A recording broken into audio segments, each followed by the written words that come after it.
இன்றைக்கி இன்று ஒரு தகவலில் நான் சொல்லக்கூடிய விஷயத்தை நீங்கள் கொஞ்சம் கவனமாகத்தான் கேட்கணும். 71 வயது ஒரு நபருக்கு மறுமணம் சாத்தியமா? 71 வயதில் அதைத்தான் நம்ம இன்றைக்கி பார்க்க போகிறோம். நேற்று நான் அலுவலகத்தில் இருந்து கொஞ்சம் கிளம்புவதற்கு ஒரு 9 மணி ஆகிடுது. ஏன்னா நம்ம நண்பர்கள் என்ன அவங்களுக்கு தேவை, அது 9 மணி ஆகட்டும், 10 மணி ஆகட்டும், 11 மணி ஆகட்டும், அதனால் அவங்களுக்கு எப்படியாவது என்கிட்ட பேசலாமா அப்படிங்கிற ஒரு எண்ணம். உங்களுக்கு நல்ல நேரமும் நல்ல ஒரு விஷயம் நடக்கணுங்கிற விதி இருந்தால் மட்டுமே என்னிடம் பேசுவதற்கு ஒரு வாய்ப்புகள் கிடைக்கும். அதனால தான் நான் சிலப்போ என்ன பண்ணோம்னா, காரில் போகும்பொழுது லவுட் ஸ்பீக்கரை போட்டு விட்டோம்னா அது வாட்டில் ஸ்பீக்கரில் பேசிக்கிட்டே போகலாம். நான் மெதுவாக தான் பெரும்பாலும் காரும் ஓட்டிகிட்டு போவேன். சரிண்ணா? அப்படி இருக்கின்ற பட்சத்தில் தான் நேற்று ஒரு நண்பர், இதெல்லாம் நான் ஏன் போடுறேன்னா, நிறையா பேர் நினைப்பீங்க நான் விளம்பரத்துக்கு போடுறேன். ஏங்க, முதல்ல நீங்கள் என்ன நடக்குன்னு தெரியணும். ஒரு விழிப்புணர்வு. எல்லாரும் இந்த மாதிரி பேசுவாங்களான்னா தெரியாது. ஒரு பெண்ணையோ ஒரு பையனையோ வச்சுக்கிட்டு என்ன பண்ணுவாங்கன்னா, இவங்களை முடிச்சு தரணும்னு சொல்லி இங்கிட்ட அங்கிட்ட குசு குசுன்னு பேசுவாங்க, காற்றுக்குள்ளேயே பேசுவாங்க. பேசிட்டு லட்சக்கணக்கில் கொடுங்கன்னு தான் கேட்பாங்க. சரியா? இதுதான் இன்றைக்குள்ள உலகம். இப்போ சிவகாசியில் இருந்து ஒரு அம்மாவுக்கும் சென்னை பக்கத்தில் இருக்கிற ஒரு 71 வயது நபருக்கும் அவர் பேசுகிறாரு. பேசும் பொழுது அவர் கான்ஃபரன்ஸ் காலில் தான் நான் இதை போடுறேன். 71 வயதில் மறுமணம் சாத்தியமா அப்படிங்கிறனால தான் அவர்கிட்ட நான் எவ்வாறு பேசுகிறேன், அந்த அம்மாட்ட இப்படிலாம் பேசுகிறேன். ஏன்னா அவங்களுக்கு அவங்களுடைய சொந்தத்தில் ஒருத்தவங்களுக்கு ஒரு வரன் பேசியிருக்கேன். அவங்க மெட்ராஸுக்கு பேசியிருக்கேன், அதே சிவாசியிலேருந்து. அதனால தான் உங்கள் நண்பர்களுக்குன்னு சொல்லியிருக்கேன். ஒரு மணமகனிடம் எப்படி பேசணும், ஒரு மணமகளிடம் எப்படி பேசணும் அப்படிங்கிறதுக்காகத்தான் இந்த ஆடியோவை நான் அப்படியே போடுறேன். எந்த ஒரு கேள்வியை எப்படி கேட்கணும், ஏன்னா எனக்கு 30 வருஷம் அனுபவம் இருக்கு இல்லையா, அதனால தான். எந்த ஒரு விஷயத்தையுமே நம்ம பார்த்திங்கன்னா உறுதி செஞ்சுக்கணும். முதல்ல திருமணம் திருமணமா மறுமணம்னா முதல் மனம் என்ன ஆச்சு, பிரிஞ்சு போயிட்டாங்களா இல்லை விவாகரத்தா இறப்பா என்னங்க தெரிஞ்சுக்கணும் முதல்ல. இப்போ இந்த ஆடியோவில் நான் பேசக்கூடிய ஒவ்வொரு வார்த்தையுமே பார்த்திங்கன்னா, நான் ஒரு தொழில் பண்ணுறதுனால, நான் தொழில் நடத்துகிறதுனால நான் சில விஷயங்கள் அவங்கள்ட்ட கேட்கக்கூடிய கேள்விகள் எல்லாம் உண்மையா பொய்யான்னு உங்களுக்கே தெரியும். மறுமணங்கிறது இன்றைக்கி சாதாரண விஷயங்கள் கிடையாது. 70 வயசில் ஒருத்தருக்கு திருமணம் வேணுமா அப்படிங்கிற ஒரு கேள்வி வரும். 70 வயதுக்கு மேலே 60 வயதுக்கு மேலே ஆண்களுக்கும் பெண்களுக்கும் என்ன அங்கே தேவைப்படுது? இங்கே பேசுறதுக்கு ஆள் இல்லை. அனாதை மாதிரி ஜெயில் வாழ்க்கை கூட கொஞ்சம் நல்லா இருக்கும். ஜெயிலில் கூட பார்த்தீங்கன்னா அப்பப்போ என்ன செய்கிற எதுன்னு செக் பண்ணுறதுக்கு ஆள் இருக்கிறாங்க. ஆனால் இந்த வயதான உறவுகளுக்கு யார் பேசுகிறா? முன்னால் பார்த்தீங்கன்னா பேரன் பேத்திகள் இருப்பாங்க, அவங்கள்ட்ட பேசுவோம். இப்போ அவங்க செல்ஃபோனில் பேசுகிறாங்க. அவங்க செல்ஃபோன், டிவி, இப்போ விளையாடுறது கூட கிடையாது. விளையாட்டுங்கிறது உடற்பயிற்சி தான். ஆனால் இப்போ யார் விளையாடுறதே கிடையாது. எல்லாம் செல்ஃபோனில் பார்த்துக்கிட்டு இருக்கிறாங்க. அதனால தான் நான் சொல்கிறேன், மக்களே, நான் சொல்லக்கூடிய ஒவ்வொரு விஷயத்தையும் கொஞ்சம் கவனமாக கேளுங்க. நான் எப்படி பேசுகிறேன் அப்படிங்கிறதான். திருமணம்ங்கிறது சாதாரண விஷயங்கள் கிடையாது. முதல்ல அதை புரிஞ்சுக்கோங்க. திருமணம்ங்கிறது சாதாரண விஷயங்கள் கிடையாது. அதுவும் இந்த மறுமணங்களில் பார்த்தீங்கன்னா எல்லாரும் சொல்லுவாங்க, கணேசனுக்கு உனக்கு வேலை இல்லையா, ஏன் எல்லாத்துக்கும் மறுமணத்துக்கு இவ்வளோ தூரம் பார்த்து பேசி கொடுத்துக்கிட்டு இருக்கிற அப்படிம்பாங்க. முதல் மணத்துக்கு கொடுக்குறேன். இந்த வயதான பெற்றோர்கள் மாதிரி இருக்கக்கூடிய அந்த நபர்களுக்கு நம்ம பேசி முடிச்சு கொடுக்குறோம் பார்த்தீங்களா, அது எவ்வளோ பெரிய விஷயம் தெரியுமா? இன்றைக்கி ஒரு வயதானவர்கள்ட்ட நம்ம பேசுகிறதுக்கே சங்கடப்படுறோம். ஒரு வயதான நபர்கள்ட்ட பேசுகிறதுக்கு நம்ம சங்கடப்படுறோம். இப்போ ஒரு விஷயத்தை நல்லா தெரிஞ்சுக்கோங்க மக்களே. நான் பேர் வேணும் அப்படிங்கிறதுக்காண்டி தான் இதெல்லாம் பண்ணிக்கிட்டு இருக்கிறேன். நைட்டு 11 மணி 12 மணி ஆகுது ஒவ்வொரு நாளும் தூங்குவதற்கு. இருந்தாலும் மக்களுக்கு எதையாவது நான் செய்யணும் அப்படிங்கிறதுனால. பேர் இருந்தாலே போதும், பணம் எப்போனாலும் வரும், எப்போனாலும் போகும். ஆனால் பேர் வருமா? இன்றைக்கி ஒரு நல்ல அன்பையும் பாசத்தையும் நீங்கள் பணம் கொடுத்து வாங்க முடியுமா? நல்ல அன்பு, பண்பு, பாசம், நல்ல உறவுகளை நீங்கள் பணம் கொடுத்து வாங்க முடியுமா? முடியாது. திருமணம்ங்கிறது வந்து பார்த்திங்கன்னா ஒரு நாள் நிகழ்ச்சி அல்ல, வாழ்நாள் முழுவதும் ஒரு பொறுப்பு. அது மறுமணம்ங்கிறது என்ன? கடைசி காலத்தில் கடைசி வரைக்கும் ஒரு பொறுப்புங்க, ஒரு பொறுப்பு. நம்மளாம் திருமணத்தை வந்து பார்த்திங்கன்னா ஒரு விழாவாக பார்க்காம ஒருவரை ஒருவர் புரிந்து கொண்டு வாழ்நாள் முழுவதும் வாழும் உறவாக நாம் பார்க்கணுங்க. இப்போது நேற்று கூட ஒரு டிவியில் ஒரு பொண்ணு சொல்லுது, அதாவது லிவிங் டுகெதர், சேர்ந்து வாழ்வதில் தப்பு இல்லை, தெரியாத நபருடன் உடல் உறவு வைத்துக் கொள்வது தவறு இல்லை அப்படின்னு ஒரு பெண்ணு சொல்கிறாங்க. அந்த வீடியோ நான் எடுத்து வச்சுருக்கிறேன். ஏன் நீங்கள் நிச்சயார்த்தம் பண்ணி ஒரு திருமணத்தை முடிச்சு வைக்கிறீங்க, அவங்க கூட வைக்கிறது தப்பு இல்லையா அப்படின்னு அந்த பொண்ணு, அதாவது இருக்கா இல்லையான்னு தெரியல, ஃப்ரெண்டு கூட சக ஃப்ரெண்டு கூடயும் இருக்கிற தப்பு இல்லைன்னு அது பேசுது. ஏன்னா நல்லா பழகினவன் தானே அப்படின்னு சொல்லுது. என்ன செய்ய இந்த உலகத்தில்? ஒரு நாள் வாழ்வது வாழ்க்கை கிடையாதுங்க, வாழ்நாள் முழுவதும் வாழ்வது தான் வாழ்க்கை. அதை புரிஞ்சு கொள்ளணும். அதாவது உள்ளத்தை யார் விரும்புகிறாங்களோ, உயிர் உள்ளவரை நாம் உள்ளத்தை நினைப்போம். உடலை யார் விரும்புகிறோமோ உடலை அணுவித்தவுடன் மறந்து விடுவோம். இதுதான் ரெண்டுக்குள்ள வித்தியாசம். உள்ளம் வேணுமா, உடல் வேணுமா? இப்போ நான் இருக்கிறேன், நீங்கள் என்கிட்ட என்ன எதிர்பார்ப்பீங்க? நல்லா நம்ம போனால் நமக்கு வந்து ஒரு வரன் செய்து கொடுப்பாங்க அப்படிங்கிற ஒரு நம்பிக்கை. இந்த நம்பிக்கை இருந்ததுன்னா நான் இருக்கிற வரைக்கும் பார்ப்பீங்க. நம்பிக்கை இருந்தால், அப்போ ஒரு பெண்ணிடம் வந்து ஒரு ஆணிடம் வந்து அவருடைய நல்ல மனசை நீங்கள் புரிஞ்சுக்கிட்டீங்கன்னா கடைசி வரைக்கும் நம்மளை வச்சு காப்பாற்றுவாங்க, பாதுகாத்து கொள்வாங்க அப்படிங்கிற ஒரு இது. காப்பாற்றுறது வந்து ரெண்டு விஷயம் இருக்குது. ஒரு கணவன் இன்னைக்கு நமக்கு உழைச்சி போடுவார் கடைசி வரைக்கும் அப்படின்னு நினைக்கிறது ஒரு விஷயம் இருக்குது. ரெண்டு பேரும் உழைச்சி வாழுவதில் ஒரு விஷயம் இருக்குது. ரெண்டு பேரும் உழைச்சி வாழும்போது எவ்வளோ சந்தோஷம் இருக்குன்னு தெரியுமா? அதனால தான் நான் தினம் ஒரு தகவல் சொல்லி எனக்கு தெரிந்த நிறைய பேர் என்கிட்ட பழகின விஷயங்களை ஷேர் பண்ணுற விஷயங்களை நான் சொல்கிறேன். அதுதான் தினம் ஒரு நிகழ்ச்சி அல்ல, தினம் ஒரு தகவல் நான் கொடுக்குறது தினம் ஒரு நிகழ்ச்சி அல்ல. அது வாழ்நாள் முழுவதும் ஒரு பொறுப்பாக இருக்கணுங்கிறதானே தினம் ஒரு பொறுப்பை ஒரு நிகழ்ச்சியாக நான் உங்களுக்கு சொல்கிறேன். பணத்தை விட, வருமானத்தை விட, வசதியை விட நல்ல குணம் வேணுங்க. இந்த குணம்ங்கிறது வந்து வரும் போகும் அப்படிங்கிறது சொல்ல முடியாது. பணம் வரும் போகும், குணம் அப்படி கிடையாது. ஒருத்தர் ஒரு குணம் கெட்ட குணம் வந்துச்சுன்னா அதே தான், நல்ல குணம் வந்தாலும் அதே தான். அதனால் அதிக சம்பளம் வாங்குறவங்க சில பேர் விரும்ப மாட்டாங்க. ஏன்னா அவங்களுக்கு ஆணவம் இருக்கும், ஹெட் வெயிட் இருக்கும் அப்படின்னு நினைப்பாங்க. அது ஆணாக இருந்தாலும் சரி, பெண்ணாக இருந்தாலும் சரி. அதிகமாக வசதி இருக்கிறது வந்து வாழ்க்கைக்கு வந்து உத்தரவாதம்லாம் கொடுக்காதுங்க. நல்ல வசதி இருக்கிறவங்க வந்து எப்போனாலும் வெளியே பணம் இருக்குது, யாரை வேணாலும் என்னன்னாலும் பண்ணிக்கலாம், கோர்ட்டா கேஸாக பார்க்கலாம். நேர்மை, பொறுப்பு, அன்பு, மரியாதை போன்ற குணங்களை எல்லாம் இதுதான் குடும்பத்தை நிலைநிறுத்தும். ஒரு குடும்பத்தில் வந்து பார்த்திங்கன்னா நேர்மை, அன்பு, பொறுமை, பொறுப்பு, பாசம், ஒரு மரியாதையாக பேசுகிறது, இந்த மாதிரி குணம்தான் அந்த குடும்பத்தை கடைசி வரைக்கும் கொண்டு போக முடியும். நிறைய பணம் நல்லா இருக்கிறவங்க, நல்ல சம்பளம் வாங்குறவங்க, நல்ல வசதி இருக்கிறவங்களுக்கு போகாது. அதான் நிறைய பேர் என்ன வேலையுள்ள பையனாக பாரு, மாதம் வேலையுள்ள பையனாக பாரு. அதுக்கு அடுத்து இன்னைக்கு உள்ள இதில் ஜாதி, அதாவது இனம், மொழி இதை சில பேர் பார்க்குறாங்க. அது வந்து இன்றைக்குள்ள சூழ்நிலையில் வந்து பார்த்திங்கன்னா ஜாதி மதத்துக்கு வந்து நிறைய பேர் முக்கியத்துவம் கொடுக்குறது. எந்த ஜாதியாக இருந்தாலும் பரவாயில்ல. அடுத்து என்ன மாதிரி நிறையா வலைதளங்களில் நிறைய பேர் போலியாக பேசக்கூடிய விஷயங்கள் இருக்குது. அதையும் சில பேர் நம்பக்கூடாது. என்னையே நம்ப வேண்டாம்னு தான் சொல்கிறேன். சொல்லுங்களுக்கு புரியுதா? என்ன மாதிரி உள்ள விஷயங்கள் இப்போ நான் பேசுகிறேன்னா என் அட்ரஸ் இருக்கா, நேரம் வாங்க, வந்து ஆஃபீஸை பாருங்கள், 50 பேர் வேலை பார்க்குறாங்களா, நல்லா செஞ்சு கொடுங்க, ஒரு நாள் இருந்து பாருங்கள், அப்போ தான் அது உள்ளது தெரியும்.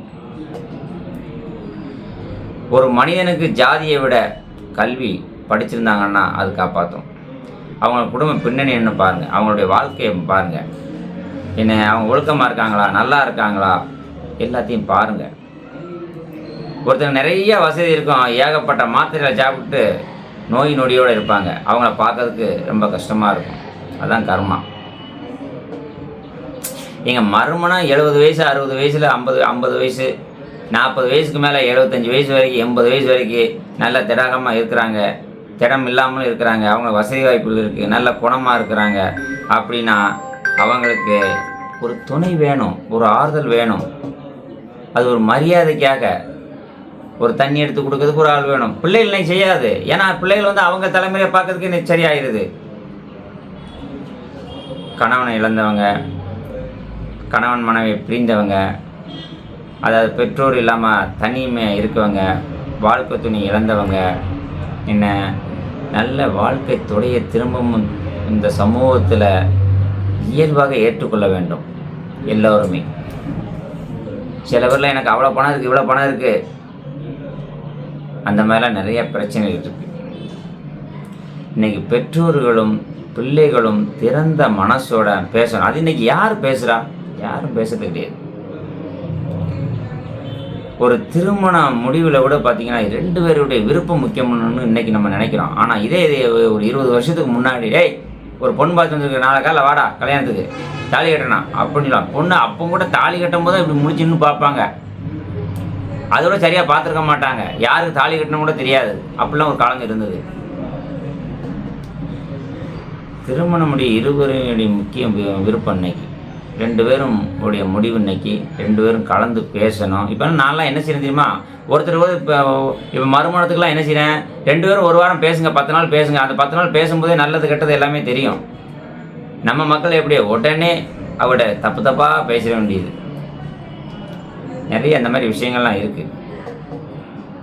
இன்னைக்கு பெற்றோர்களும் பிள்ளைகளும் பேசுகிறதே கிடையாது. ரொம்ப கஷ்டமாக இருக்குது. ஏன்னா அந்த அளவுக்கு நேரம் ஆகிப்போச்சு.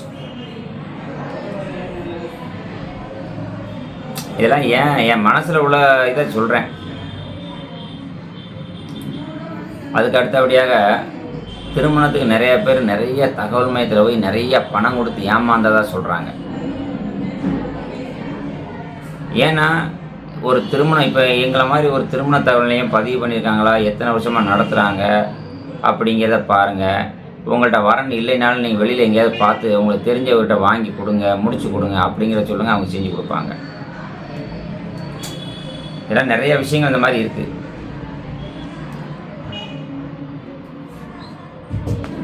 அதாவது நிறைய பேருக்கு வரன் கிடைக்கல, வரன் கிடைக்க அலைகிறீங்கன்னா நீங்கள் சரியான நபரை போய் பார்க்கலாம் அர்த்தம். நான்லாம் பார்த்தீங்கன்னா கிட்டத்தட்ட அந்த 30 வருஷமாக உழைப்பை மட்டுமே தான் பார்த்துக்கிட்டு இருக்கிறேன். அந்த உழைப்பில் ஒரு சந்தோஷம். அதனால் மக்களே, நான் சொல்லக்கூடிய விஷயங்கள்லாம் பாருங்கள். பெரும்பாலும் நான் ஸ்ரீ ராஜேஸ்வரி திருமண தகவல் நிலையத்தில் நான் உங்கள் கணேசன். பெரும்பாலும் எனக்கு பேசுவதற்கு நேரங்கள் குறைவாக தான் இருக்கும். ஏனென்றால் நேரடியாக வரக்கூடிய ஆட்களை நான் பார்க்க வேண்டிய இருக்கிறதுனால உங்களுக்கு நீங்கள் எங்களுடைய அலுவலகத்தில் பேசும் பொழுது இந்த மாதிரி நான் சார்கிட்ட பேசணும் அப்படின்னு சொன்னீங்கன்னா உங்களுடைய ஃபோட்டோ, ஜாதகம், ஆதார் கார்டு எல்லாம் கொடுத்து பதிவு பண்ணுற பிறகு நான் ஃப்ரீயாக இருக்கும்போது உங்களுக்கு கூப்பிடுவேன். வாங்க. பையன் வந்தாச்சா? பையன் வந்தான். சரி, இந்த வரேன். நண்பர்களே, இப்போ நேற்று நான் எவ்வளோ கஷ்டப்பட்டு ஒரு நபருக்கு பேசுகிறேன், இப்படிலாம் பேச வேண்டியிருக்குது. அதனால் அவருடைய நான் இந்த ஆடியோவை நீங்களே கேளுங்க. கேட்டுட்டு இதில் நீங்கள் பேசிய நபர்கள் ஆடியோவை நான் போட்டிருக்கிறதுனால நீங்கள் வருத்தப்பட வேண்டாம், சங்கடப்பட வேண்டாம். ஏனென்றால் நீங்கள் உண்மையை தானே பேசுகிறீங்க. அப்புறம் நீங்கள் யாருக்கும் பயப்பட வேண்டியதில்லை, சங்கடப்பட வேண்டியதில்லை. உங்களுடைய பேச்சை கேட்டு அவங்களே உங்களுக்கு இன்னும் ஒரு சிலர் அந்த நபர் நல்ல நம்பராக இருக்காங்க அப்படின்னு சொல்லி வருவதற்கும் வாய்ப்பு இருக்குது. இவர்களை முடித்தாலும் சந்தோஷம். அதனால் அவர் பேசிய வீடியோவை கொஞ்சம் கேளுங்கள். உங்களுடைய நல்ல கருத்துக்களை எனக்கு சொல்லுங்கள். நன்றி, வணக்கம். வச்சேன். வணக்கம். வணக்கம், சொல்லுங்கள். நான் அரக்கோணம் மூர்த்தி பேசுகிறேண்ணே. சொல்லுங்கள். அண்ணா 70 நாள் கிட்ட நடக்க போகுதுண்ணா. உண்மையை பேச சரி. சொல்கிறீங்க, பொய் சொல்லாதீங்களா? எல்லாம் நான் பேசுனதெல்லாம் உண்மை. மனைவி இறந்துட்டாங்க, 2 மகன்கள், ஒரு பொண்ணு, எல்லாம் கட்டி விட்டு தனிமையில் தான் இருக்கேன். சரி. நீங்கள் உங்ககிட்ட சொன்னேங்க நான். அவங்க பார்ப்பாங்க, இவங்க பார்ப்பாங்கன்றாங்க. தினசரி ஃபோன் பண்ணுறவங்க அலுவலகத்துக்கு மாற்றி மாற்றி எடுக்கிறாங்க. பதிவு கட்டணம் கட்டினீங்களா, எப்போ பண்ணுறீங்க, என்ன ஏது பார்க்குறேங்க, அனுப்புகிறேங்க, இதுதாங்க சொல்கிறாங்க. எதுவும் சொல்கிறது இல்லை. ம். உங்கள்கிட்ட சரி. ஆரம்பத்துலேயும் சொன்னேன், யாராவது பென்ஷன் ஹோல்டரோ யாராவது குறைஞ்ச சம்பளம் வாங்குறவங்க வந்தால் கூட அவங்க பேரில் போட்டுவிட்டுங்க. நான் ஃபைனான்ஸ் பண்ணுறேன், தினசரி ஓடி ஓடி உழைக்கிறேன். 71 வயசு ஆகி போச்சு. நான் நல்லபடியாக பார்த்துக்குவேன், உங்கள் பேரை காப்பாற்றுமா. அதே மாதிரி நீங்கள் கொடுக்குற நம்பர்கிட்ட யார்கிட்டையும் நான் தவறான வார்த்தை யார்கிட்டையும் உபயோகப்படுத்தலை. ஒரு நம்பர் கொடுத்தாங்க அவுட் ஆஃப் சர்வீஸ், ஒரு நம்பர் கொடுத்தாங்க 10 லட்சம் எனக்கு கடங்குது அப்படின்னு வந்தது. அதுக்கப்புறம் ஃபோன் பண்ணும்போதெல்லாம் சொல்கிறேங்க பதிவு கட்டணம் பண்ணிட்டீங்களா, சரிங்க நான் பண்ணுறேங்க, பேசிட்டு இருக்கிறேங்க, பார்த்து அனுப்புங்க, இதை தான் சொல்கிறாங்க மாற்றி மாற்றி. அதுக்காக தான் உங்கள்கிட்ட 2 வாட்டி ஃபோன் பண்ணேன். தினசரி நான் நைட்டில் ஒரு வார்த்தை ஃபோன் பண்ணுவேன், கட் பண்ணிடுவேன். இன்றைக்கி இதெல்லாம் உங்கள்கிட்ட வேலையை சொல்கிறதுக்கு தான் இது பண்ணணுங்க. எனக்கு டைம் ஓவர் ஆயிடுச்சு, உங்கள் நேரத்தை வீணடிக்க வைக்கல. நான் வச்சுட்டுங்களா? இல்லை ஒன்றும் பிரச்சனை இல்லை. அதாவது இப்போ ஆட்கள் நிறைய போட்டிருக்கிறேன். நான் பெரும்பாலும் வந்து பார்த்தீங்கன்னா இல்லை இப்போ மணி இப்போ 9 மணி ஆகுது. இப்போ இவ்வளோ நேரம் ஆஃபீஸில் இருந்துட்டு இப்போ தான் நான் வீட்டுக்கு கிளம்புறேன். ஏன்னா காரில் போகிறதுனால ஒன்றும் பிரச்சனை இல்லை. சரிங்கண்ணா. சில சில பேர்கிட்ட நான் சொல்லக்கூடிய விஷயம் என்னன்னு கேட்டிங்கன்னா, சொல்லுங்கண்ணா. என்ன நான் தான் எல்லாருக்கும் பேசணும், முடிச்சு கொடுக்கணும் அப்படின்னு சில எதிர்பார்ப்பு உண்டு. ஏன்னா இப்போ உள்ள வேலையாட்கள் வந்து அந்த அளவுக்கு பார்க்கறது கிடையாது. அது எனக்கும் தெரியுது. ஆமாம். இப்போ நான் பார்க்கணும் அப்படின்னு வச்சுக்கோங்களேன், சொல்லுங்கண்ணா. எத்தனை பேருக்கு ஒரு நாளைக்கு பேச முடியும்? பாருங்க 9 மணி ஆகுது. இப்போ 9 மணி 9:10 ஆகுது. ஆனால் நான் வந்து ஒரு நபர்கிட்ட பேசுனா தெளிவாக பேச வேண்டிய சூழ்நிலை இருக்கேன். அப்போ தெளிவாக நான் கேட்கும்போது 1/2 மணி நேரம் ஆகுது. இந்த 1/2 மணி நேரம் உங்கள்கிட்ட பேசுகிற மாதிரி அந்த பெண் வீட்டுக்கு 1/2 மணி நேரம் பேச வேண்டியது இருக்குது. இப்போ அதனால தான் நான் யூடியூப்லேயே நான் சொல்லும்போது, நான் பேசணும் வைக்கணும்னா முதல் மனம்னா 2000 5000 2 பதிவு பண்ணிக்கோங்க. மறுமணம்னா 10,000 20,000 இருக்கு பதிவு பண்ணிக்கோங்க. 10,000 இல்லை 2000 முதல் அனுப்பிச்சேன், அப்புறம் 8000 அனுப்பிச்சிட்டுங்க. உங்களுக்கு தேவைப்பட்ட நான் இன்னும் கூட மேற்கொண்டு 5000 வேணும்னா கூட அனுப்புகிறேன். அதை பற்றி இல்லை. ஒரு ரெஸ்பான்சிபிளும் இல்லைங்கல்ல எனக்கு சொல்றதே இல்லை டெய்லி. ஒன்றும் இல்லை. இப்போ அதனால தான் நீங்கள் வந்து உங்களுடைய அதனால தான் உங்கள் பதிவை பார்த்துட்டு நான் இப்போ உடனே என்னன்னா நீங்கள் 2 தடவை கால் வந்திருக்கு நான் பார்த்தேன். ஆமாண்ணா. மற்ற நாள் ஒரு முறை தான் பண்ணுவேன். உங்களுக்கு வேலையாக இருக்குன்னு உடனே கட் பண்ணிவிடுவேன், அதோட நிப்பாட்டிடுவேன். இன்னைக்கு உங்கள்கிட்ட விளையாட சொல்லணும் தான் 2வது முறையும் பண்ணேன். ரைட் நல்ல விஷயம். ஏன்னா கோவப்படாதீங்கன்னா, தப்பா நினைக்காதீங்கன்னா, என்ன தப்பா நினைக்காதீங்கன்னா என்ன ரைட்டு, அதெல்லாம் ஒன்றும் இல்லை. நீங்கள் என்னுடைய இப்போ ஆஃபீஸில் வேலையாளர்களுடைய சில விஷயங்களை சொன்னீங்கன்னா தான் அதுக்கு ஏற்ற மாதிரி நானும் பண்ண முடியும். இப்போ எல்லாருமே 6 மணிக்கே போயிடுவாங்க. ஆமாண்ணா. ஆமாம், நான் பண்ணுறேண்ணா. நான் பார்த்து சொல்கிறேன், பார்த்துட்டு இருக்கேன், சொல்கிறேன் அப்படின்ட்டாங்க. அதுக்கு 2 நாள் பொறுத்து வேற இன்னொருத்தர்கிட்ட அந்த நம்பர் போகுது. அவர் ஞானசேகரன் ஒருத்தர் வந்தார். இனிமேல் நான் தாங்க உங்களுக்கு பார்க்குறேன் பேசுகிறேங்கன்னாரு. ஒரு 5 நாள் ஆச்சு சொல்லி, ஒன்றும் பதில் இல்லை. யாரும் எதுவுமே சொல்ல மாட்டேனுங்க. எனக்கு ஏஜி பார் ஆகிட்டு இருக்கிற கஷ்டப்படுறோம். இன்னும் கூட எங்கள் அம்மா சொன்ன வார்த்தைக்கு ஓடி ஓடி உழைக்கணும், அடுத்தவங்களுக்கு கஷ்டத்தை கொடுக்கூடாது, பாரத்தை கொடுக்கூடாது, நம்ம உழைச்சி சாப்பிடணும், உயிரில் வர அப்படின்ட்டாங்க. அதே மாதிரி தான் உழைச்சிக்கிட்டு இருக்கிறேன். இன்னும் கூட மாதம் 25,000 வந்து 30,000 சம்பாதிக்கிறேன். வரப்போனா நல்லா காப்பாற்றுவேன், பார்த்துக்குவேன். என்ன ஒரு பென்ஷன் ஹோல்டர் சம்பளம் குறைவானா கூட அவங்க பேரில் போட்டுக்கிட்டா நாளைக்கு எங்கள் பிள்ளைங்க காப்பாற்றுவாங்கன்னு சொல்ல முடியாது. அந்த பணம் அவங்களுக்கு உபயோகமாக இருக்கணும்னு தான் நான் நினைக்கிறேன். தவிர மற்றபடி அவங்க காசு தான் எனக்கு சாப்பாடு போடணும், துணிமணி அவங்களுக்கு எடுத்து கொடுக்கணும்னு அவசியம் இல்லை. அதுதான் நான் உண்மையை தானே சொல்கிறேன். நான் போய் சொல்ல இன்னும் உங்களுக்கு இன்னும் வேணும்னா இன்னும் கூட என்னென்ன கேட்குறீங்களோ அதெல்லாம் எடுத்தாந்து காட்டுறேன். இல்லை ஒன்றும் பிரச்சனை இல்லை. இப்போ உங்களுக்கு வயசு இப்போ 21? இல்லைண்ணா 71ண்ணா. 71, அதான் கேட்டேன் 71ன்னு. ஆமாண்ணா. சரி ரைட் 71. என்னண்ணா தனிமையில் இருக்கிறதுனால தான் கஷ்டம். ஒரு அம்மா சொன்னீங்க பார்த்தீங்களா, யாரோ விருதுநகர் பென்ஷன் ஹோல்டர்னு, அதை ஏதாவது கேட்டு பாருங்க. அது முடிஞ்சிச்சு. நீங்கள் கேட்டு பார்க்குறீங்க, அதோட விட்டுட்டேன். உங்களுக்கு ஃபோன் பண்ணுறது நான் நிப்பாட்டிட்டேன். இங்கே சொல்கிற உங்கள் வேலை செய்கிறவங்ககிட்ட எனக்கு மெட்ராஸ் பக்கமாக பாருங்கள். எனக்கு அரக்கோணமும் மெட்ராஸ் 80 கிலோமீட்ரு. யூனிட்டில் போனால் 2 ஹவர் ஆகும். எக்ஸ்பிரஸ் போனால் 1 ஹவர் ஆகும். ஒன்று அவங்க இடத்துல நான் போகிறதோ இல்லை என் இடத்துல எப்படி வராங்களோ பேசிட்டு நான் தினசரி கூட காலையில் வந்து வசூல் பார்த்துட்டு நைட்டு 7 மணிக்கு புறப்பட்டு 9 மணிக்கெலாம் அங்கே போய் சேர்ந்துருவேன். அதுக்காக சென்னையில் கொஞ்சம் பாருங்கன்னு சொல்லியிருக்கேன் எல்லார்கிட்டையும். சரி சரி சரி. இப்போ நம்ம ஆஃபீஸ் ஸ்டாஃப் ஞானசேகரனுங்கிறவர் வந்து பார்த்தீங்கன்னா நாடார் சமுதாயத்துக்கு அவர் போட்டிருக்கிறேன். ஆமாண்ணா, நாங்களும் நாடார் தான் சொன்னேன். ஆமாம் ஆமாம், அதான் ஒவ்வொருத்தருக்கும் இப்போ வந்து ஒவ்வொரு ஜாதிக்கு போட்டிருக்கிறேன். இப்போ அதனால இப்போ இப்போ எனக்கு என்ன ஒரு விஷயம் தெரியணும்னா, இப்போ நான் இப்போ நாடார் சமுதாயத்துக்கு அவர் போட்டு அவர் வந்து உங்களுக்கு சர்வீஸ் எதுவும் கொடுக்கலன்னா என்கிட்ட சொன்னீங்கன்னா அதுக்கு ஏற்ற மாதிரி அவருக்கு ட்ரைனிங். ஏன்னா இந்த மாதம் தான் நான் 25 பேர் புதுசாக ஆள் எடுத்துருக்கிறேன். அதான் இன்னும் சொன்னார், நான் தாங்க உங்களுக்கு பார்க்க போகிறேன், என்ன தான் அப்பாயின்மெண்ட் பண்ணிக்கிறாரு உங்களுக்கு அப்படின்னாரு. சொல்லி ஒரு 5 நாள் ஆச்சு. அதுக்கப்புறம் அதுக்கு முன்னாடியே சொன்னேன், பார்த்து பேசிட்டு சொல்கிறேங்கன்னாரு. ஒன்றும் இல்லை, காலம்புரம் அம்மா கிட்ட சொன்னேன். அவங்க நீங்க சொல்லுங்க. வேற எந்த நம்பருக்கு நீங்க அடிக்க வேண்டாம், நான் சொல்ற மாதிரி பண்ணுங்க. டெய்லி காலையில ஞானசேகரன் இருக்கார்ல 9 to 7 அவருக்கு 9 to 7 அவருக்கு வந்து நீங்க டெய்லி கால் பண்ணீங்க, வேற யாருக்கும் பண்ண வேண்டாம். ஸோ அவர் எடுத்து உங்களுக்கு வந்து இப்போ 2 நாளைக்கு ஒருக்கா ஏதாவது தகவல் கொடுக்கல, ஒரு பொண்ணு அவருக்கு நல்லா பார்த்து பேசி கொடுக்கல, உங்களுக்கு தகவல் கொடுக்கலன்னா இப்போ டெய்லி வந்து ஒரு 5 வீடு 10 வீடுக்கு பேச சொல்லியிருக்கிறேன். அப்போ அவர் அதில் பேசி தகவல் எதுவும் கொடுக்கல அப்படின்னா, இப்போ ஒரு பெண் வீட்டுக்கு பேசி சம்மதம் இல்லைன்னா கூட அதையும் அவர்கிட்ட சொல்லுங்க அப்படின்னு சொல்லியிருக்கேன். சரிதானா? சரிங்கண்ணா. ஆமாம், அதனால எந்த தகவலும் இல்லை, ஃபோன் எடுக்கலை அப்படின்னா, ஃபோன் எடுக்கலை சரியான தகவல் இல்லை அப்படின்னா உடனே எனக்கு நீங்கள் கால் பண்ணலாம். எனக்கு கால் பண்ணி நானும் எடுக்கலைன்னா எனக்கு வாட்ஸ்அப்பில் பேசி அனுப்பிடுங்க. இப்போ நாளையிலேருந்து பார்த்தீங்கன்னா எனக்கு ஒரு வாரத்துக்கு டைட் வேலையாக இருக்கும். ஏன்னா ஒவ்வொரு வீடாக போக வேண்டியிருக்குது நான். சரிண்ணா? இப்போ உங்களுக்கு மனைவி என்னாச்சுன்னு சொன்னீங்க? அவங்க இதில் பிபி சுகர் ஓவர் ஆகிட்டு ஒரு 80 நாள் இருந்தாங்கண்ணா. அவங்க 3.5 வருஷம் மாத்திரை மருந்து சாப்பிட்டுட்டு இருந்தாங்க. இடையில வந்து வயிறு குத்துது, லூஸ் மோஷன், அது சாப்பிட முடியல, எனக்கு வேணான்னு விட்டுட்டாங்க ஒரு 1.25 வருஷம். அது ரொம்ப பேஜாராகிட்டு தன்னையே மறந்துட்டாங்க. நான் யாருன்னு கேட்டாங்களோ நீ யாருன்னு என்னையே கேட்குற மாதிரி ஆகிட்டு 6 வந்தது. இப்போ இருக்காங்களா? இல்லைங்க, 2.5-3 வருஷம் ஆக போகுதுங்க. அவ்வளோதான், வேற ஒன்றும் இல்லையா? கேட்டாங்கன்னா 3 வருஷம் ஆச்சு இறந்து, அவ்வளோதான். ஆமாண்ணா, எனக்கு என்னென்ன நீங்கள் சொல்லுவீங்க பார்த்தீங்களா, தனிமை என்ன கஷ்டத்தை உண்டாக்குது தெரியுமாண்ணா. நைட்டில் சாப்பிட முடியல, தனியாக 12-1 மணி வரைக்கும் முடிச்சுட்டு இருக்கேன். பிள்ளைங்கெல்லாம் அவங்க பார்த்துட்டு தனியாக போயிட்டாங்க. உங்களுக்கு எத்தனை பிள்ளைங்கய்யா? 2 பையன் 1 பொண்ணுண்ணா. எல்லாமே கட்டி கொடுத்துட்டேன். எல்லாம் அவங்கவுங்க தனித்தனியாக சென்னையில் வசிக்கிறாங்க, வேலை அங்கேயே செய்கிறாங்கண்ணா.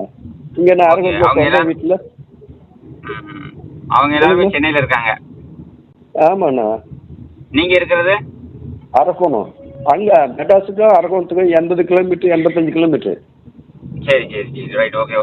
இப்போ 3 பிள்ளைங்களும் சென்னையில் அவங்க எல்லாம் வேலை பார்க்குறாங்க இல்லையா? ஆமாம், பொண்ணு வந்து அவங்க வீட்டுக்காரரு வேலை செய்கிறாரு, அது ஹவுஸ் ஒய்ஃபு. 2 பையனும் வேலை செய்கிறான், அவன் பொண்டாட்டியோட தனித்தனியாக இருக்கான். சரி ரைட் சரி. இப்போ உங்களுக்கு அரக்கோணத்தில் சொந்த வீடு நிலங்கள் எல்லாமே இருக்கா? நிலம்லாம் இல்லைண்ணா, சொந்த வீடு ஒரு 40 லட்ச ரூபா போகும். ஃபைனான்ஸு ஒரு 4 லட்ச ரூபா கொடுக்குறேன். மாதம் வட்டிக்கு ஒரு 4 லட்ச ரூபா கொடுத்துட்டு ஒரு 25,000 ரூபாயிலேருந்து 30,000 ரூபா வரைக்கும் வருது. அதில் ஒரு 5,000 ரூபா மாதம் ஃபிக்ஸுக்கில் கட்டிடுறேன். மீதி செலவுக்கு, வீட்டு செலவுக்கு, கை செலவுக்கு, வீட்டு வரி, வேறு ஏதாவது சொந்தமாக கரண்ட்டு பில்லு அது இது கட்டிக்கிறேன். இப்போ அவ்வளோ டெய்லி சாப்பிட்டுக்கிறேன் ஹோட்டலில். இல்லை, வீடு 40 லட்ச ரூபா மதிப்பில் இருக்குது. உங்களுடைய வீட்டில் நீங்கள் இருக்கிறீங்க. இப்போ வந்து நீங்கள் ஒரு மேரேஜ் இப்போ பண்ணுன்னா உங்களுடைய பிள்ளைகளோ மகளோ பையன்களோ வந்து ஏதாவது? இல்லைண்ணா, எல்லாரையும் கேட்டுட்டேன். உங்கள் சௌகரியம், உங்கள் வயசுக்கு நாங்கள் எங்களால் உங்களை மெயின்டைன் பண்ண வச்சுக்க முடியலண்ணா. சரி முடியலப்பா, அதனால் உங்கள் வசதிக்கு நீங்கள் என்ன வேணுமோ செஞ்சுங்க, நாங்கள் வந்து குறிப்பிடலை அப்படின்னு சொல்லிட்டாங்க. எங்கள் பையன் நீ யார் சொல்றியோ சொல்லுப்பா, நம்ம பார்த்து என்கிட்ட சொல்லு, நான் அவங்கக்கிட்ட பேசி முடிச்சுக்கலாம், அதை பற்றி ஒன்றும் இல்லை அப்படின்னு எங்கள் பையன் சொல்லிட்டான். சரி, இறந்த சர்டிஃபிகேட் வாங்கிட்டீங்களா? இருக்குங்க, அது வாங்கி 3 வருஷம் ஆகுது, 2 வருஷம் ஆகுது. ஓகே. இப்போ பையங்க ஏதாவது செலவுக்கு அமௌண்ட் எதுவும் உங்களுக்கு கொடுப்பாங்களா? இல்லைண்ணா பிள்ளைகள் நான் வந்து யாரையும் எதிர்பார்க்கக்கூடாது அப்படின்னு 3 பேருக்குமே கடன் இல்லாமல் கல்யாணம் பண்ணி கடனெல்லாம் அடைச்சிட்டு என் உழைப்பில் சொந்தமாக இப்போ 8 லட்ச ரூபாயில் 4 லட்ச ரூபா டெய்லி தினசரி வசூல் ஒரு 4 லட்ச ரூபா மந்த்லி வட்டிக்கு கொடுத்து 30,000 ரூபா வருதா, ஒரு 5,000 ரூபா ஃபிக்ஸடு கட்டிடுறேன். மீதி 25,000 ரூபாயில் அதுலேயே ஒரு 5,000 10,000 மறுபடியும் கடனாக கேட்குறவங்களுக்கு கொடுத்துட்டு ஒரு 15,000 ரூபா என் செலவுக்கு பார்த்துக்குவேன். வீட்டு செலவுக்கு, கரண்ட்டு பில்லு, வீட்டு வரி, குழா வரி, மறுபடியும் நல்லது கெட்டது எல்லாத்தையும் அந்த 20 ரூபாயிலே பார்த்துக்குவேன். ஓ, அதாவது இப்போ ஒரு 8 லட்ச ரூபா வெளியே போட்டுங்க, அந்த 8 லட்ச ரூபா மூலியமா மாசம் ஒரு 20 ரூபா 25லேருந்து 30 ரூபாய்க்கு கிட்டத்தட்ட வரும்ண்ணா. அதுலேயும் மாசம் ஒரு 5,000 ரூபா ஆர்டி மாதிரி கட்டுறீங்க. ஃபிக்ஸடு, அதாவது மந்த்லி இதை மியூச்சுவல் ஃபண்டு ம், சரி. அது கட்டிடுறேன். அது கூட ஒரு 80,000 ரூபாய் சேர்ந்து போயிருக்கு. ஏற்கனவே ஒரு 2 லட்ச ரூபாய் கட்டி அது வாங்கி மேலே டைல்ஸ் எல்லாம் ஓட்டின மாடிக்கு. இப்போ ஒரு அந்த பணத்துலேயே ஒரு 80,000 ரூபாய் ஃபிக்ஸடில் மியூச்சுவல் ஃபண்டில் கட்டியிருக்கேன். வீடு மாடி வீடு அப்படின்னா கீழே வீடு மேலே வீடா, 2 வீடு இருக்கா? இல்லைண்ணா, ஒரே வீடு தான். முன்பக்கம் சின்ன சின்ன ஒரு 10க்கு 12 2 ரூமு, கொஞ்சம் ஒரு 10 அடி வராண்டா மாதிரி.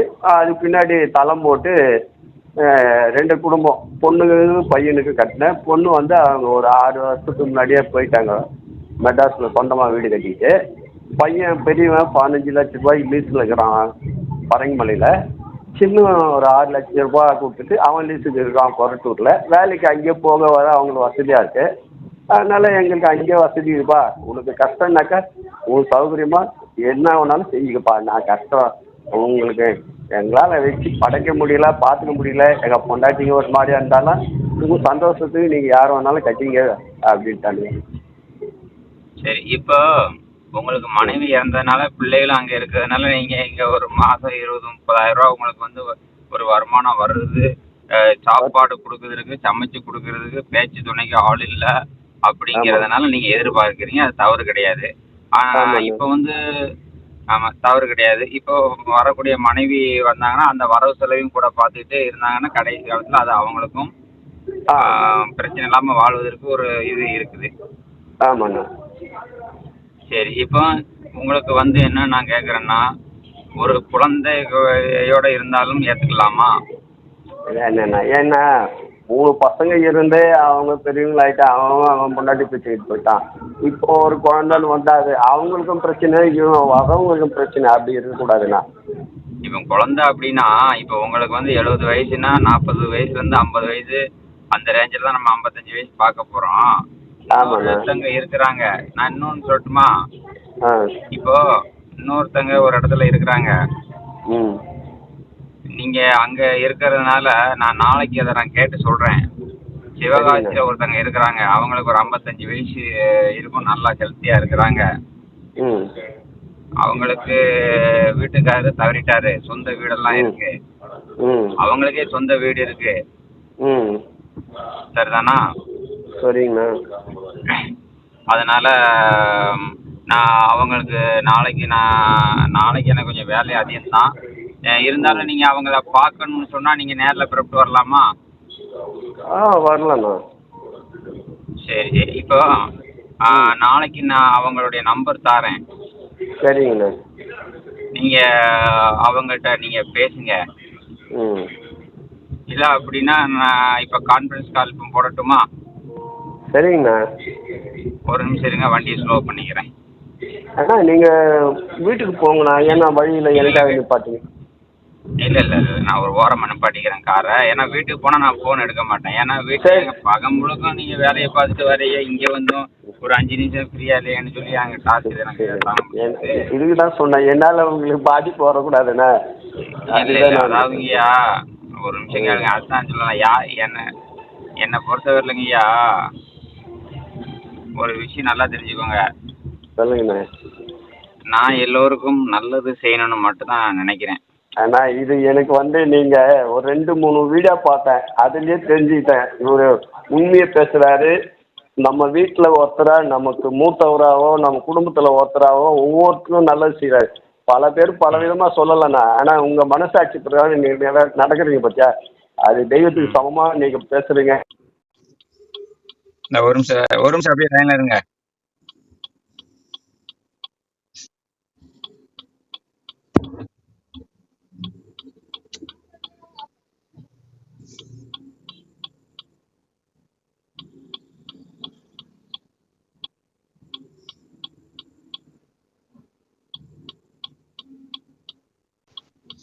ஹலோ, வணக்கம், என்ன தூங்கிட்டீங்களா?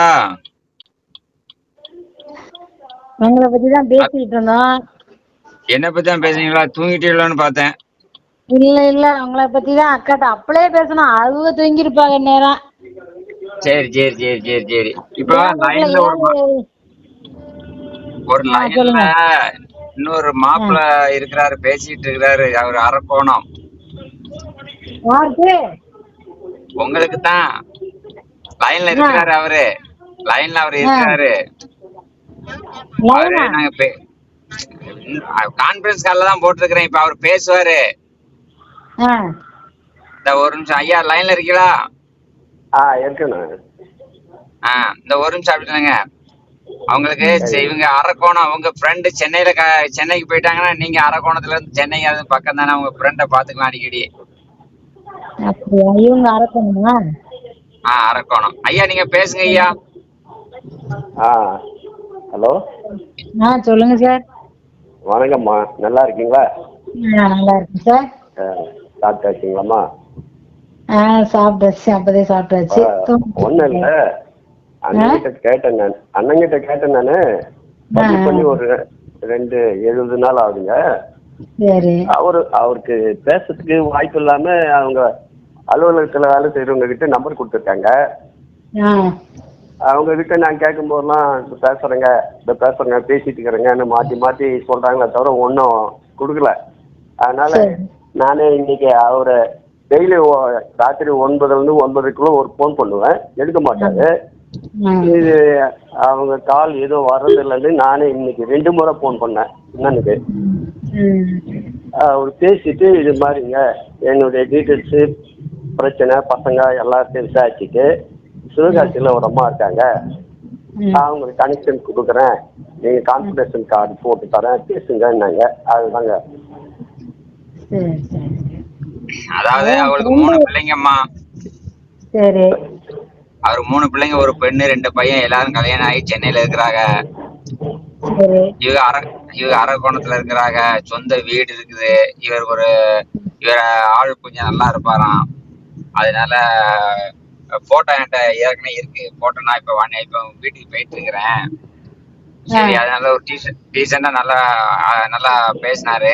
சரி, நல்ல இடமா இருந்தா நான் இவ்வளவு நேரத்துக்கு எனக்கு கால் பண்ணு பார்த்தேன். சரி ரைட்டு, இருந்தாலும் நம்ம உறவினர்கள் மாதிரி நம்ம பழைய இருக்க முடியல, எல்லாத்துக்கும் போன் பண்ண முடியாதுல்ல. ஆமாங்க சார், ஆமாங்க சார். அது எனக்கே ஆச்சரியமா இருந்தது.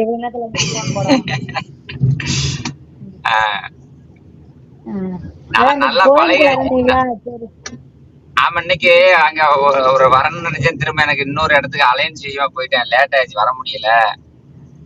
சரிங்க சார். சரி, இவர்கிட்ட கொஞ்சம் பேசுங்க, எப்படி பேசுறாருன்னு பாத்துக்கோங்க. உங்களுக்கு பிடிச்சிருந்துச்சுன்னா வர சொல்றேன், இந்த வாரத்துல நேரில் வர சொல்றேன். சரிங்க சார். அதான் அந்த அவங்க சித்தி ஒரு விதமா பொங்கல்னு சொன்னாங்க அக்கா. அதான் எப்ப பொங்கல்னு தெரியல. அங்க அந்த ஆடி மாசம் கொண்டாடுவாங்கல்ல கூழ் ஊத்துறது. எல்லா ஊர்லயுமே ஆடி மாசம் கோவில் திருவிழா எல்லா ஊர்லயுமே நடக்கும். அதான் கூப்பிட்டாங்க, வாரீங்களாக்கா அப்படின்னு. சரி, எப்படின்னு கேட்டுட்டு சொல்றேங்க சார். அவங்க சார் என்ன வேலை செய்யறாங்க? இப்ப இவர் ஃபைனான்ஸ் கொடுத்து. ஐயா, நீங்க இதுக்கு முன்னாடி என்ன வேலை பாத்தீங்க ஐயா? இதுக்கு முன்னாடி பிரைவேட் கம்பெனில வேலை செஞ்சு விட்டேன். அதெல்லாம் முடிஞ்சு போச்சு. ஒரு 15 வருஷம் ஆயிடுச்சுங்க நின்றுட்டு. அதுக்கு பிறகு சும்மா இருக்கக்கூடாதுன்னு இதெல்லாம் பண்ணிட்டு இருக்கேன். சரி சரி, சும்மா இருக்க கூடாதுன்னு ஒரு 8 லட்சம் 10 லட்சம் கையில வச்சு ஒரு மாசம் ஒரு 30 ரூபா வருமானம் வருதுன்னு சொல்றாரு. சொந்த வீடு இருக்கு. சரி, அதனால கொஞ்சம் நல்லா பேசினாரு. நல்லா, ஏன்னா அவரு பேசும்போதே தெரியுது, பேசும்போதே ஒரு மனிதர்கள் யாரும் எப்படி தெரியும் இல்லையா? ஆமாங்க சார்.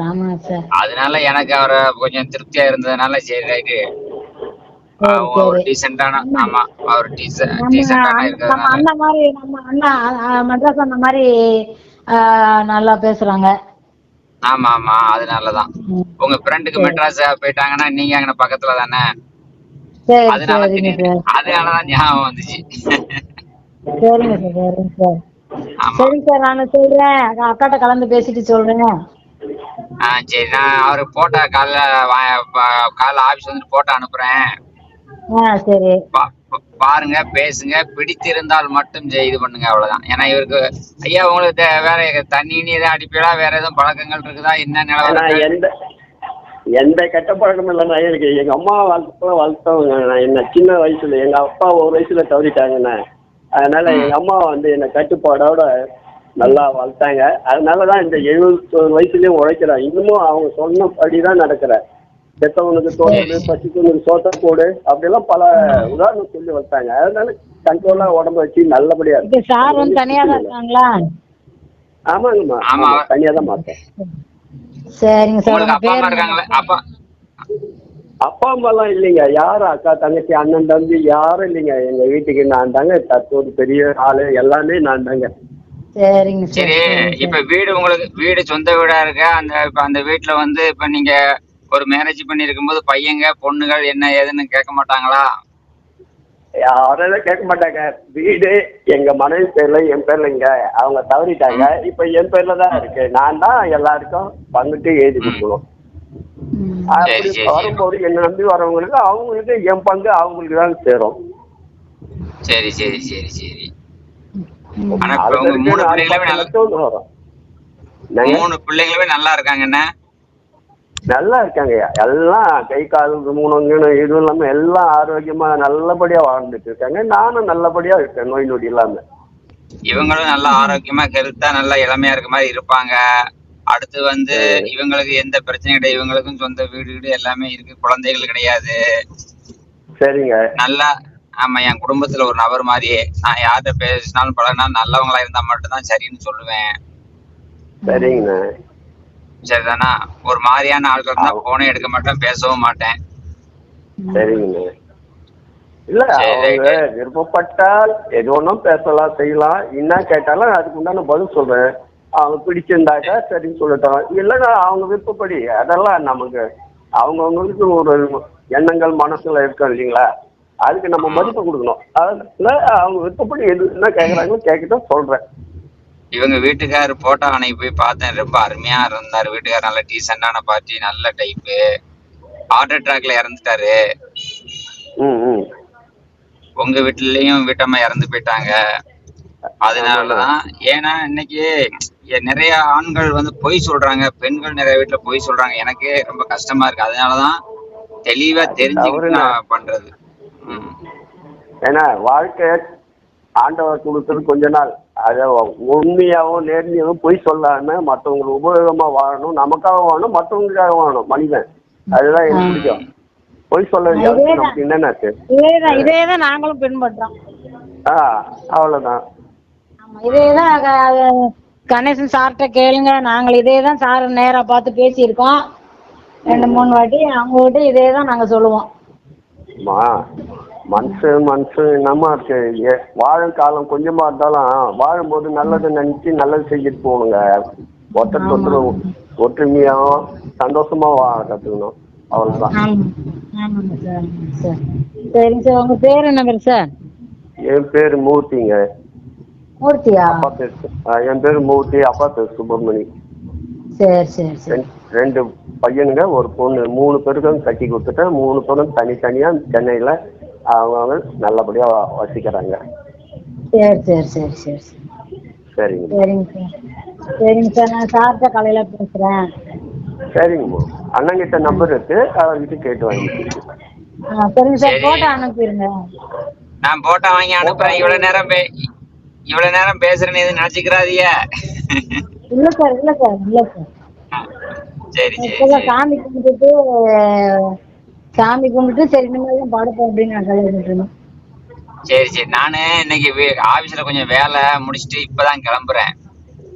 நான் தான் அக்காட்ட சொல்லிட்டு இருந்தேன், சார் போன் பண்ணல அப்படின்னு. நான் வேலை கிளம்பும்போது காலையில பண்ணாங்க அப்படின்னு நான் பண்ணுவோம்னு நினைச்சேன். அதுக்கப்புறம் இன்னைக்கு வெள்ளிக்கிழமை உங்களுக்கு ஏதாவது ஒர்க் இருக்கும் ஆமா, அப்படின்ட்டு பண்ணல. சரிங்க சார். நாளைக்கு வேற 1ஆம் தேதி ஆயிடுதா. அடுத்து அவன் 5ஆம் தேதிக்குள்ள சம்பளம் எல்லாருக்கும் போடணுமா. 50 பேருக்கு சம்பளம் போடணும். அது வேலையை ஓடிட்டு இருக்கிறேன். சரி சரி சரிங்க வேலைகள்லாம் சார். பாக்க. சரி, காலையில என்னன்னு பாக்குறேன். காலைல போட்டோ வாங்கி அனுப்புறேன். சரிங்க சார் சரிங்க சார். நன்றி. நன்றி. நன்றி. சரி ஐயா. சரிங்க சார். ஐயா நீங்க காலையில கூப்பிடுங்க. சரிங்கண்ணா. யார் உங்களை நன்றி. கூப்பிட்டாங்க? நீங்க காலையில உங்களை கூப்பிடுங்க. கூப்பிட்டாங்க. ஆமா காலையில ஒரு 10 மணிக்கு கூப்பிடுங்க. சரிங்க. என் பேர் சொல்லிருங்க சார். என் பேர் மூர்த்திங்க. அதான் என் பேர் சொல்லிருங்க. கனகான்னு வச்சு மனசுல வச்சுக்கோங்க. கனகாவா? சரிங்க. ஆமா. சரி சரியா? ஆமா. சரிங்க. சரி. ரைட். வச்சிட்டுமா? சரிங்க சார். ரொம்ப நன்றிண்ணா. Good night. வணக்கம்ண்ணா. வச்சிருமா. அம்மா உங்களுக்கு வணக்கம், அவருக்கும் வணக்கம். சரி. சரிங்க சார். Okay sir. சரிங்க.